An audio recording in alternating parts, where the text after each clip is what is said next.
Leanne, tell us all about it. Yeah, Bob, Redcoat Doug Malone is in his 20th season volunteering on game days at the Shoe. The Marion County native is famous for handing out Buckeyes with handwritten messages to the team as they enter the stadium every home game, a game day tradition that has also become a family tradition. Thank you so much. Thank you. Here you go. Doug Malone and his father, Ron, started volunteering as Redcoats together in 2004. One game that stands out, the Texas game in 2005, when a new game day tradition was born. Dad and I had just arrived, and it was a night game, so the stadium was electric. We were walking by the locker room on the south side when one of the equipment managers called out and said Coach Fickell needed a Buckeye. Luke Fickell liked to keep a Buckeye in his pocket for good luck. Doug's father decided that Fickell and the rest of the team needed their own lucky Buckeyes on game days. He always said he wanted to leave his mark and be remembered as a really good Redcoat. Ron Malone handed out Buckeyes from 2006 until 2016. That year, he passed from prostate cancer.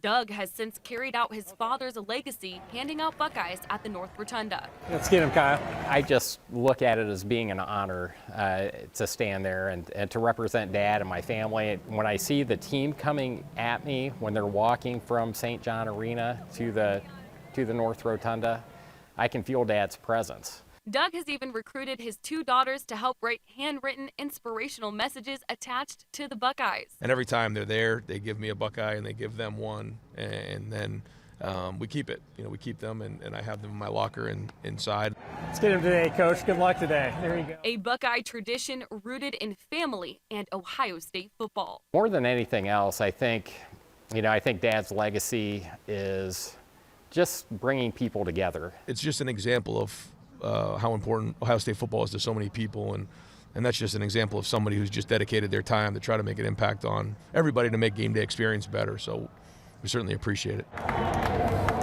Doug said 250 real Buckeyes will be used this week, and one of the messages written, Ohio against the world. He said he and his girls found that message to be very important with what looms ahead next Saturday. I'm sure many are focused on the 25th, but the players and coaches are certainly not overlooking Minnesota. Well, yeah, got to deal with the Gopher before you deal with the Wolverine. That's right. And I have one of the real Buckeyes. Of course, this one, the message, the Ohio against the world one. And they are real Buckeyes. Doug told me that one time one of the fans tailgating came up and they wanted the Buckeye, and he immediately popped it in his mouth. And he's like, oh no, those are poisonous. You don't want to eat those ones. So these are the real Buckeyes that they hunt and gather. The real ones. But the chocolate and peanut butter ones, I'll take those ones all day. Those are real too. Put a message on that, I'll eat it all day They're long. real good. Yeah. Thank you, Kellyanne. All right, once again, you'll want to join the Fever Crew tomorrow morning at 11 for the pregame show right here on ABC6. Kickoff against Minnesota is at 4 on the Big Ten Network. Switch back to ABC6.